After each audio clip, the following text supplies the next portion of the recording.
Mobility means that people may not be in the middle class anymore because they're now in the upper middle class. As for poverty in America more generally, the poor in America are the richest poor people on the face of the earth and in human history. Pew Research points out the U.S. stands head and shoulders above the rest of the world. More than half of Americans were high income by global standards. Another 32% were upper middle income. 9 in 10 Americans were upper middle income or upper income by global economic standards. Only 7% of people in the U.S. were even middle income, and only 2% were poor. According to the American Enterprise Institute, by the way, the idea that the rich are sucking the lifeblood out of the poor, that they're not paying their fair share in taxes, American Enterprise Institute, quote, the highest income quintile is financing 96% of the entire system of transfer payments to the bottom 60% and funding the operation of the federal government.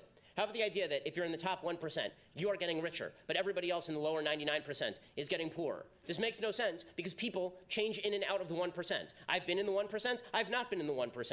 At some point in the future, I will probably not be in the 1% again. Okay, as you change in life, right now, all you college students, the vast majority of you are not in the 1%.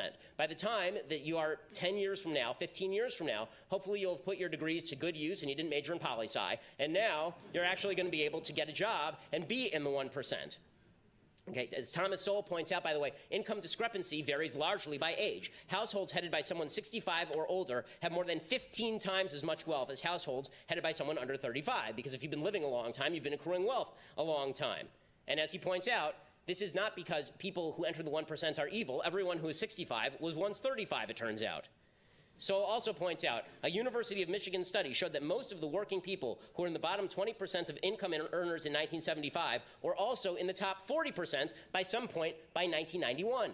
So if you started off at the bottom, you can move to the top in the United States. It's one of the wonderful things about the United States. How do you do it? It turns out it's not that tough. According to the Brookings Institute, you only have to do 3 things to not end up in permanent poverty in the United States. Finish high school, get a full-time job, wait to get married to have kids. That's it. You do those 3 things, you will not be in permanent poverty in the United States. And everyone is capable of these 3 things, virtually everyone.